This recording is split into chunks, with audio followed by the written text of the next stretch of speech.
अस्सलामुअलैकुम। मैं हूं मुनव्वर हुसैन। मैं जनाब आज आपको ऑटोमेटिक गाड़ी के हवाले से पूरी मालूमात दूंगा। असल में ऑटोमेटिक गाड़ियां मुख्तलिफ तरह की आ रही हैं, उनमें मुख्तलिफ किस्म के गेयर भी हैं और गेयर शिफ्टिंग का जो सिस्टम है उसमें भी कुछ तब्दीलियां नज़र आती हैं। मिसाल के तौर पर 4 गेयर जो हैं हर गाड़ी में, वो तो सभी में एक जैसे हैं, पी, आर, एन और डी।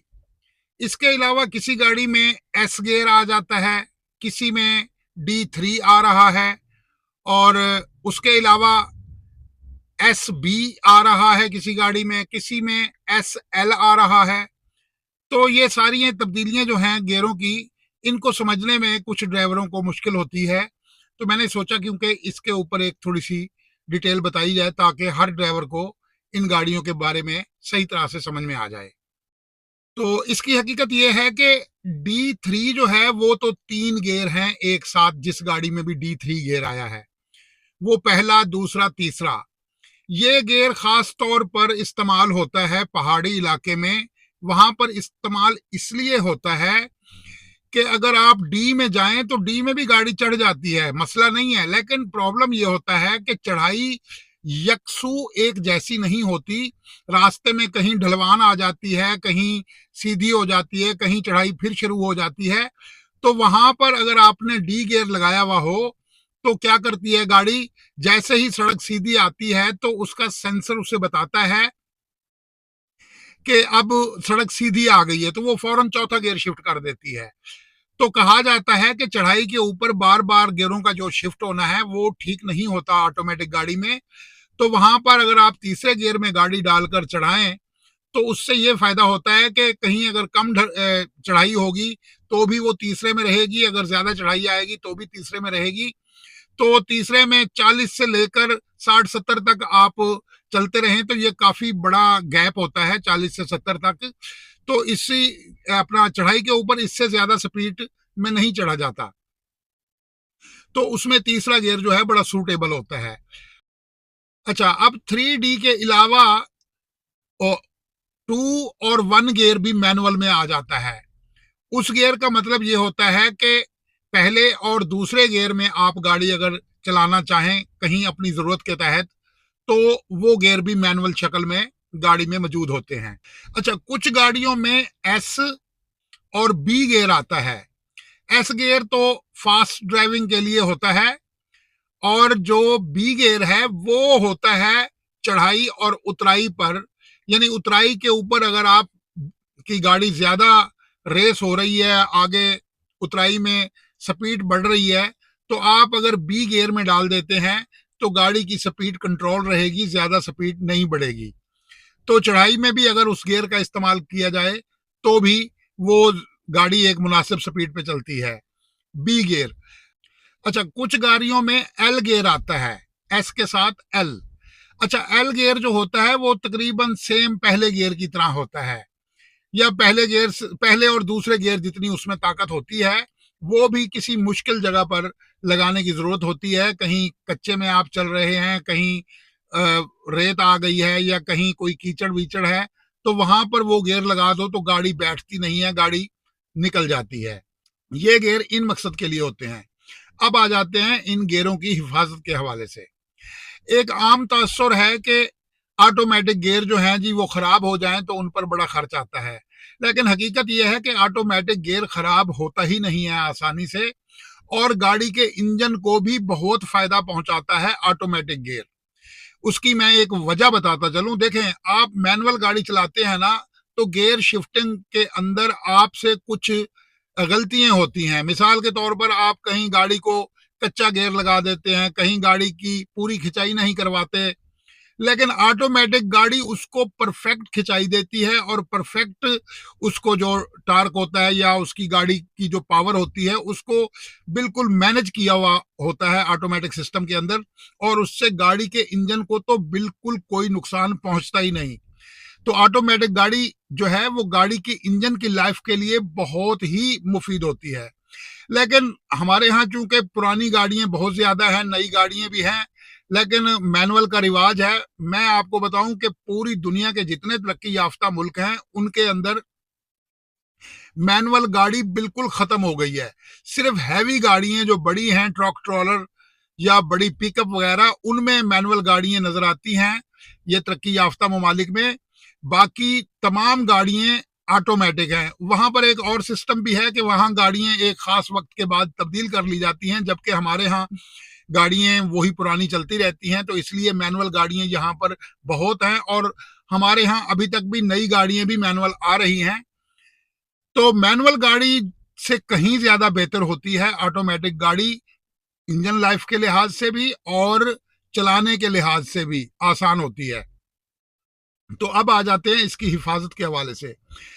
ऑटोमेटिक गाड़ी को जब भी आप गियर शिफ्ट करेंगे तो गाड़ी को पूरी तरह रोक कर शिफ्ट करेंगे और किसी भी गियर को मुमकिन हद तक कोशिश करें कि गाड़ी का गियर चेंज ना करना पड़े। आप मैदानी इलाके में अगर गाड़ी चला रहे हैं तो वहां पर सिवाय डी गियर के और किसी गियर को भी ना चेंज करें, हमेशा डी गियर में ही रखें। आप चढ़ाई पर चढ़ रहे हैं और आपको फील हो रहा है कि अब मुझे जो है गाड़ी का गियर कोई चेंज किया जाए जो आपको चढ़ाई की मुनासबत से बेहतर लगे, दूसरा गियर लगे या 3D, तो वहां पर आप चेंज कर लें। इसकी चलती गाड़ी पर इसकी गियर शिफ्टिंग जितनी कम होगी उतना लॉन्ग लाइफ होगा ये गियर। तो दूसरी बात यह है कि आपने रिवर्स पे लगानी है गाड़ी, पूरी तरह रोकें फिर रिवर्स पे लगाएं। आपने डी पे लगानी है, पूरी तरह गाड़ी को रोकें फिर डी पर लगाएं। इसी तरह कोई भी और गियर शिफ्ट करना है तो भी खड़ी गाड़ी पर अगर आप शिफ्ट करेंगे तो वो ज्यादा बेहतर होगा। चलती गाड़ी पर आप सिर्फ खास मखसूस जगहों पर अगर आप चेंज करते हैं जहां इसकी जरूरत पेश आए तो ठीक है, क्योंकि वो बना जो है तो इसी मकसद के लिए ही बना है। इन गाड़ियों के अंदर एक और मसला भी है कि इनके ट्रांसमिशन के अंदर जो ऑयल होता है उस ऑयल की एक खास लिमिट होती है। ज्यादातर गाड़ियों में 70-80 हजार किलोमीटर की आती है। कुछ गाड़ियों में शायद ये लिमिट कुछ तब्दील भी हो, यानी कि 40-50 हजार भी हो सकती है। अच्छा, इन ऑटोमेटिक गाड़ियों के जो गियर सिस्टम है या गियर है, गियर बॉक्स है, उसके अंदर ऑयल गेज भी दी गई है।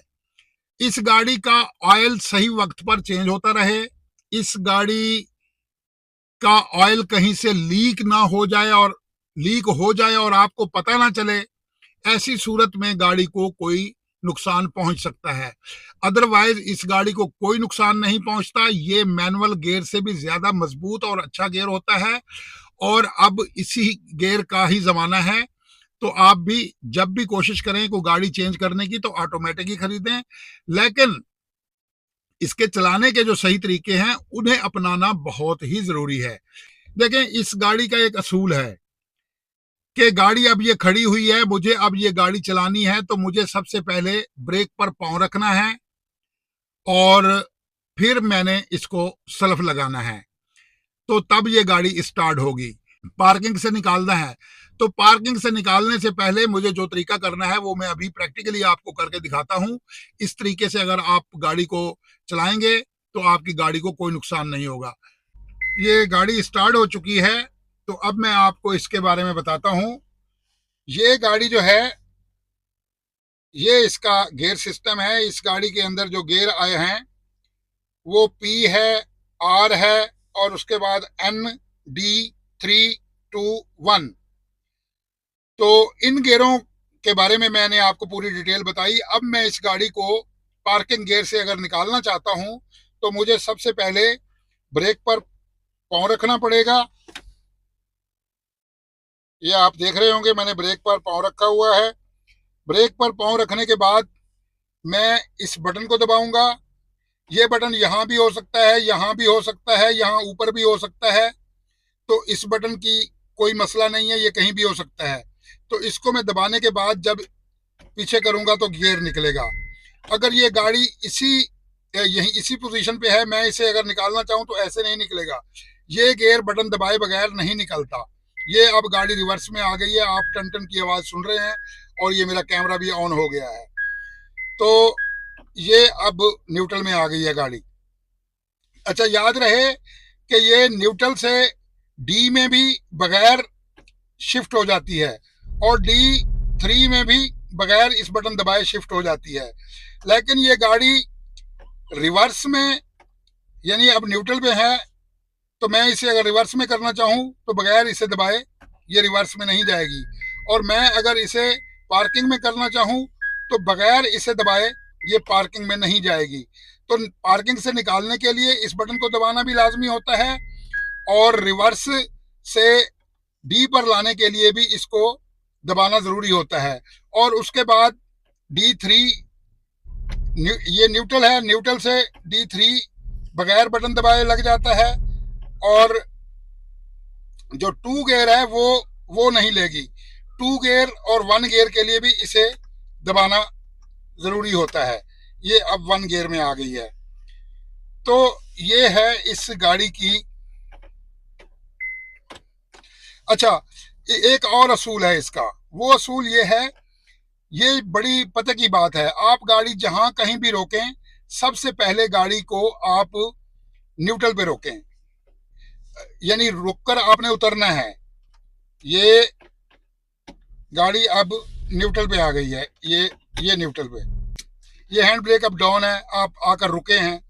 तो पहले आप क्या करें, हैंड ब्रेक ऊपर उठाएं, उठाने के बाद आप ब्रेक से पांव उठाएं। गाड़ी अब हैंड ब्रेक पे रुक चुकी है।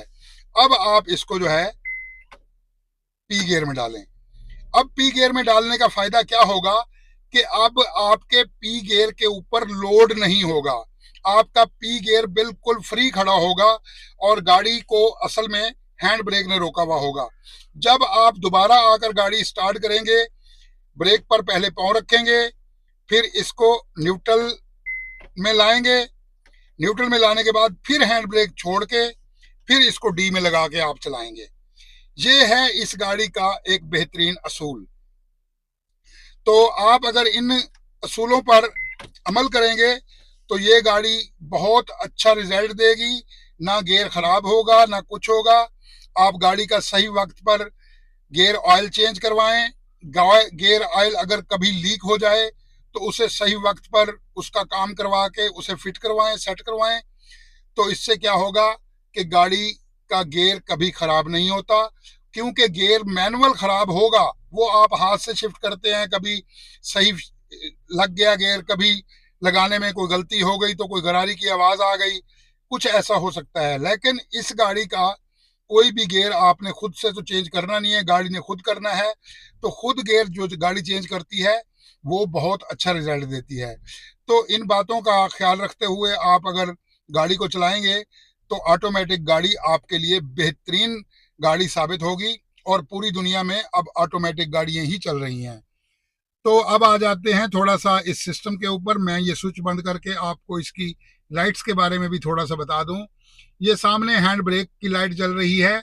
ये अगर चलती गाड़ी पर जल जाए तो इसका मतलब होता है कि गाड़ी का ब्रेक ऑयल कम है, या खुदा न खास्ता कोई पाइप लीक हो गया है और वो निकल गया है। तो ऐसी सूरत में गाड़ी को रोक कर चेक कर लेना बहुत जरूरी होता है। और ये ऊपर आप देख रहे हैं PRN, ये सारे वो हैं जो गियर शिफ्ट के दौरान लाइटें जलती हैं।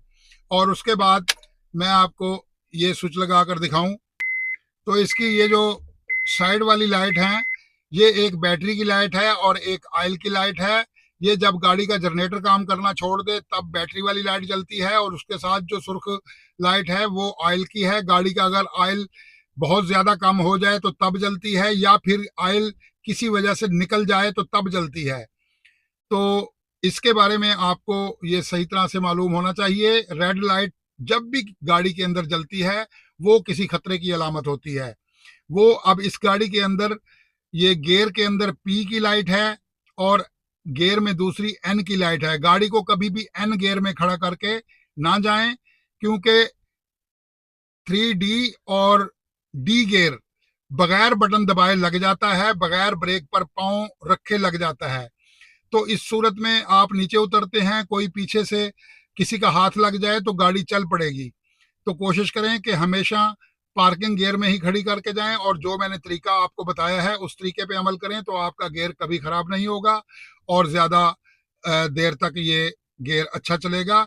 ऑटोमेटिक गियर वाली गाड़ियों के इंजन भी बहुत देर तक चलते हैं, लेकिन हर चीज़ हिफाजत मांगती है। अगर आप उसे हिफाजत से चलाएं तो फिर कोई मसला नहीं होता। मुझे उम्मीद है कि मेरी इस वीडियो से आपके इल्म में इजाफा हुआ होगा। मिलते हैं नेक्स्ट वीडियो तक। चैनल को सब्सक्राइब कीजिएगा। तब तक के लिए इजाज़त दीजिए। खुदा हाफिज़।